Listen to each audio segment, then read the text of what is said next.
All right, I would like to welcome you here today. First, I would like to announce that today or recently, the state grand jury has announced indictments of a major drug trafficking conspiracy here in the Midlands. The allegations in these indictments describe an armed gang that carried out a long-running conspiracy which brought in hundreds of thousands of dollars. Thanks to the great work of the state grand jury, as well as state and local law enforcement, we have shut it down. This teamwork could not have been made possible without a number of people who were involved in this process. First, I got to start with my team. Down in the grand jury, we have Senior Assistant Deputy Attorney General Creighton Waters, Assistant Attorney General Joshua Underwood, and David Fernandez. Obviously, my partner here in Richland County, who's our sheriff, Leon Lott, who's sitting to the left of me today, standing to the left of me today, we could not have done it without his team. Sheriff Lott had investigators Chris Trueluck and investigator Ty Jordan involved in this grand jury case. I believe investigator Trueluck is sitting over here to my far right. Also, this case basically came out of a shooting that occurred last year in March of 2017 at a Two-Notch nightclub, Two-Notch Road nightclub. This involved a murder charge initially, and it was the attorneys with the Fifth Circuit Solicitor's Office that initially started this investigation. And John Conrad and John Stedman were with the Fifth Circuit Solicitor's Office, and they were instrumental in this case as well. Also, an investigator with the South Carolina Law Enforcement Division was instrumental in bringing this to bear. First, before I say anything, I need to go ahead and say that everyone that we are talking about here today is presumed innocent until proven guilty in a court of law. These state grand jury indictments allege that a criminal gang known as Paid Family is responsible for committing the following crimes. The state grand jury investigation to this gang's alleged criminal activities began in March of 2017 shooting death at a Two-Notch Road nightclub. There were two indictments that came out of the grand jury. One indictment occurred in Lexington. It involved 15 defendants who were indicted for trafficking marijuana 100 pounds or greater, which is a 25-year minimum mandatory. The second indictment occurred in Richland County, and it involved Barry Reed, Sharon Telford, Anthony Brevard, who were also part of the Lexington conspiracy. They were indicted. Mr. Reed was indicted for conspiracy to commit money laundering, 3 counts of money laundering, possession with intent to distribute marijuana. Sharon Telford, who is Mr. Reed's mother, was charged with conspiracy to commit money laundering, 2 counts of money laundering. These allegations in the money laundering counts are that these individuals started a trucking company that was used to launder large amounts of drug money. Finally, Mr. Brevard was the other primary person. He is charged with possession with intent to distribute marijuana and 3 counts of a possession of a firearm in the commission of a violent crime. There are additional arrest warrants for Mr. Reed, Cedric Ward, and Eddie Bostic involving trafficking marijuana 10 pounds or greater. Cedric Ward and Eddie Bostic, who have been charged with trafficking marijuana 10 pounds or greater, are active duty servicemen members. Mr. Ward is currently stationed in Fort Lewis, and Mr. Bostic is currently stationed in Fort Bragg.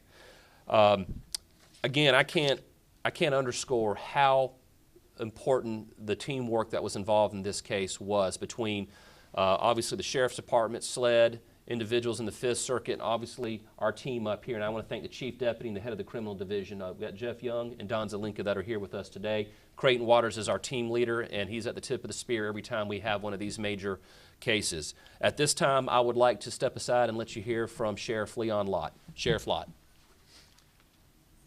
This case started for us almost a year ago, it'll be a year ago tomorrow, with the murder of Pierre Wilson at the Club Reveal. As a result of his murder, we discovered that we had a large drug organization that was going on, not just in the Midlands of Columbia, but throughout the state of South Carolina and also across this nation. Our investigators discovered that this was a case that there was no honor among thieves or drug dealers. There was rip-offs, there was murders, along with the drug deals that was going on. And the Attorney General's office and statewide grand jury gave us the opportunity to take this case and develop more than just in Richland County, and I appreciate the Attorney General doing that and his staff. These were a bunch of gangsters. Barry Reed fashioned himself to be a kingpin, and he did not stop just with drug dealing. He was involved with murder. He's charged in Richland County with murder, and he'll be prosecuted on that too, along with these drug charges. But these gangster organizations thought that they could do whatever they want to, and that's going to clubs, shooting over 50 rounds at a club, shooting into people's houses. In Richland County alone, we had multiple shootings that this gang was responsible for. Hopefully now, with the arrest that we've made and with the indictments that's come down, that we're going to slow this gang down.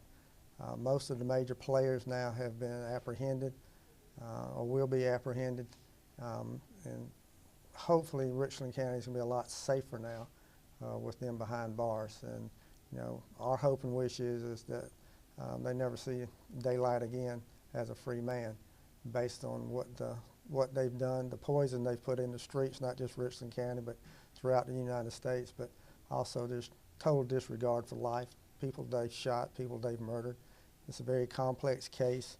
The statewide grand jury is the opportunity for us to take complex cases like this and be able to prosecute them and get everybody involved, not just stop at one case and say we're ended. You know, we're just taking it becomes multiple cases. So that's the advantage of using statewide grand jury. So we're appreciative of that. But this was a very intense investigation. Our two guys that's been signed to it have worked on it constantly now for almost a full year, and we're not through. But as the Attorney General said, this is about teamwork. When you work together as a team, you accomplish so much more, and we've been able to do that with this case. And there were some people that walked in who were involved in this investigation. I think Josh is out there and David, and I know that we're at the end of the press conference, but I would like y'all to walk up here. Anyone else that was involved, come stand up here real quick, at least for purposes of a B-roll, because I like to give credit where credit is due. And while they're walking up here, I'm going to stall. Come to this side so we're not off balance. We got an army of people out there to fight these gangs and these drug traffickers and these people who conspire to do this type of illicit conduct. And you're looking at just a small sample of them.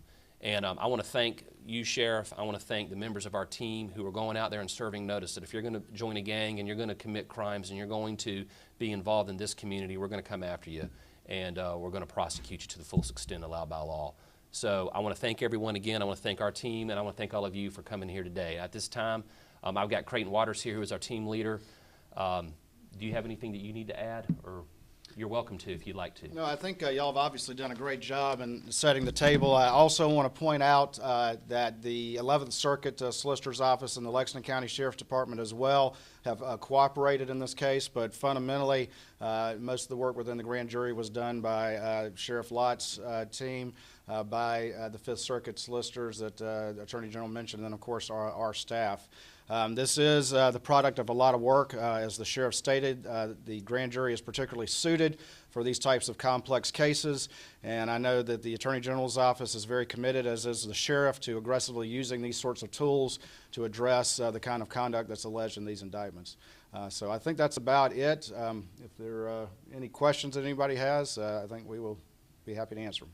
Can you talk about the violent crimes that stem off of the paid family? I understand one of the shootings happened as recently as this past weekend. Let me just start quickly with how this investigation started, then I'll turn it to the sheriff. As the sheriff stated, initially some of the alleged paid family members that are in these state grand jury indictments were charged with a March 2017 murder on Two Notch Road. Additionally, in Lexington County, one of the alleged paid family members in this indictment, Roscoe Holmes, is charged in Lexington County for the August 2016 murder of a cab driver. It was those sorts of events that led the state grand jury, along, of course, with the assistance of local law enforcement, to begin this investigation and start to look at this organization as a whole, and the allegations of drug trafficking that you see here today are the result of that. But I know the sheriff has more details about some of those other alleged violent activities. This past weekend, we had a shooting at a club in northeast Columbia. Again, over 50 rounds were fired. the victim in that was one of the shooters in Pierre Wilson's murder.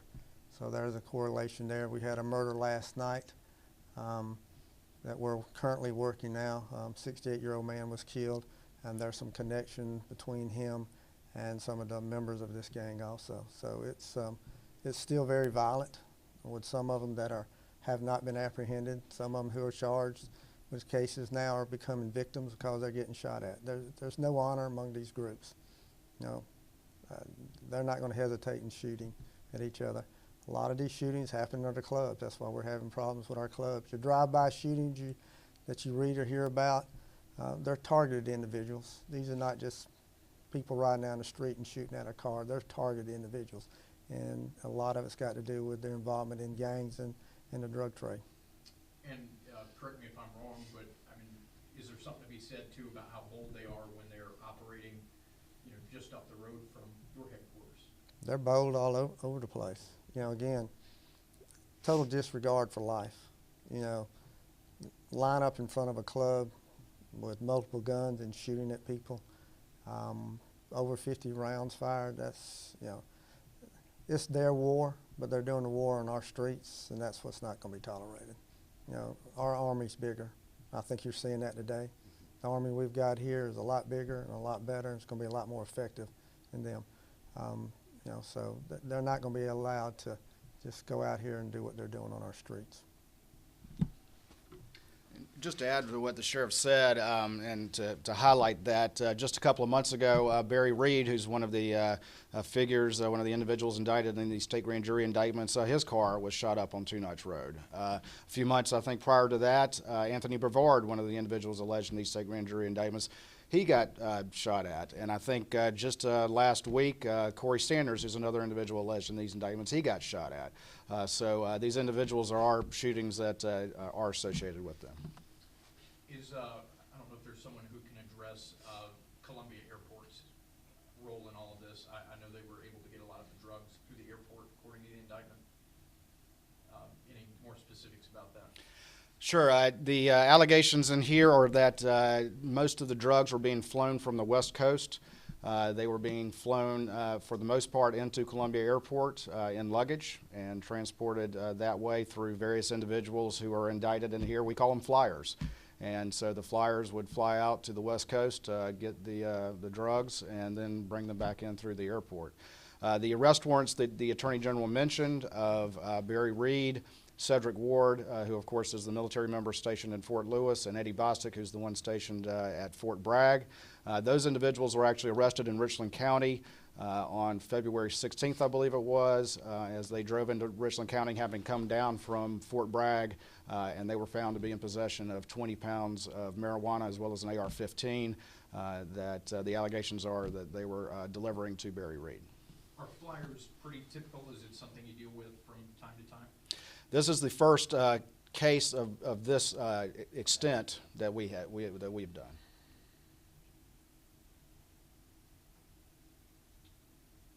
Is it a question for anyone? Is it rewarding to, I guess, get to the root of where all of this is coming from? I know a lot of times we see arrests, that we see people bond out and repeat behavior. Is it nice to actually get to the root of the problem? What is rewarding for me is that there is so much work that goes on, not just with the state grand jury, but in law enforcement in general, that people don't know about and they don't see.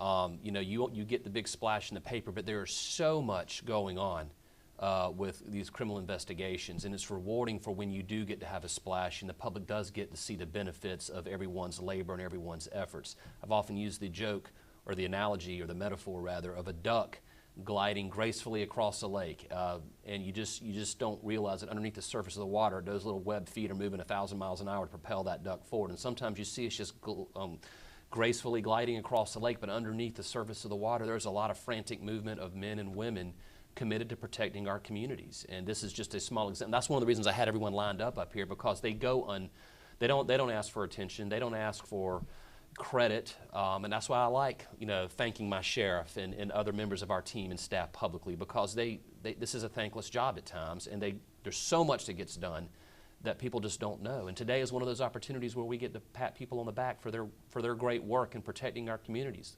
South Carolina, while we have a long way to go in being safer, we got a little bit safer when these folks got locked up. Yeah, and my next question is, you know, it kind of goes without saying, but why is this important to, you know, the person who lives off Two Notch Road or the person who lives in the Midlands? Well, my hope is that people are seeing that law enforcement is out there working on their behalf, and that what law enforcement is working very hard to make them safer, to get their roads cleaned up so that they can send their kids to school, be free from fear of being shot or hurt. And we read what's happened in 5 Points and all around. And people don't hear often enough of all the things that law enforcement is doing. That's because our law enforcement operates in the dead of night. We don't operate out in the public domain, and it's only when we present a case like this that people get to see the full extent. This is a major drug trafficking conspiracy ring that was busted up. There's a lot to this, and this is the reason we're having this announcement today, because of how big it is, what a big deal it is. And so it is very rewarding for me. It's very rewarding for everyone up here, and I think it sends a message to the people in the community who are trying to commit this type of horrible activity, the gangs out there. My hope is there's someone out there that might think twice. The sheriff's right. These people don't value life. They certainly don't value the rule of law. But my hope is there's a young kid out there that's on the fence. He could go one direction in life, and he's seeing this, and maybe, just maybe, he will say, you know what, I don't want to go to prison for 25 years, and maybe I should choose another way. That's our hope. Just to add to that, as the general mentioned, the penalties for the trafficking here are 25 years in prison. And obviously, as a prosecutor, as investigators, you make use of whatever tools you have in your tool bag. This indictment here was drug trafficking, but is making available use of the tools that we have to address a perceived problem in the community. Okay. Thank you. Thank you all for coming. We appreciate it.